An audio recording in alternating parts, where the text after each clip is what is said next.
మిరపకాయ బజ్జీలు తింటాం కదా, మరి వాటి గురించి కూడా మీరు చెప్తే బాగుంటుంది. మిరపకాయ బజ్జీ కేవలం రుచి కలిగించే పదార్థమే కాదు, సరదా కోసం తినేదే కాదు. దానిలో లోతుగా ఆలోచిస్తే చాలా గొప్ప తత్వం ఉంది. అదంతా మనం పద్యంలో చెప్పే ప్రయత్నం చేద్దామండి. 5 గంటల వేళ ఆ దారి బ్రెక్కగా చుయ్యుమనును గూబ గుయ్యుమనును.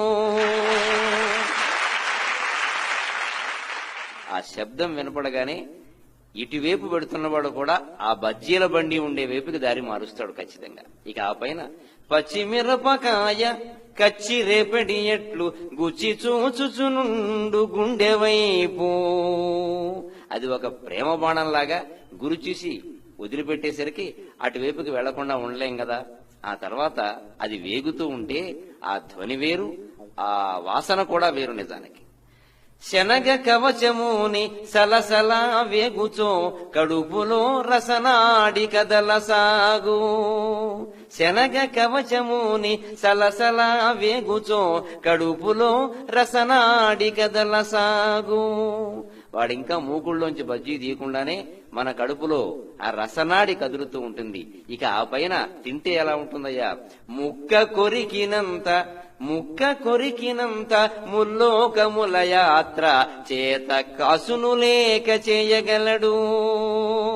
ఖర్చు లేకుండా 3 లోకాలు తిరిగి రావాలంటే ఒక్కసారి ఆ కారం బజ్జీ తింటే చాలండి. డబ్బులు ఖర్చు లేకుండా యాత్ర అంతా చేయొచ్చును. ఇక మిరపకాయ బజ్జీలో ఉండే గొప్ప తత్వం ఏంటంటే, ఎవరైనా డబ్బు ఖర్చు పెట్టేది ఆనందించడానికి కానీ ఏడవడానికి కాదు కదా. కానీ మిరపకాయ బజ్జీ మాత్రం ధనము వెచ్చించి కన్నీళ్లు కొనగజేయు మిరప బజ్జీల రుచినినే మరువలేను.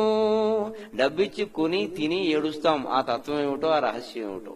ధనము వెచ్చించి కన్నీళ్లు కొనగజేయు మిరప బజ్జీల రుచినినే మరువలేను. అయితే ఎన్ని తినాలయ్యా?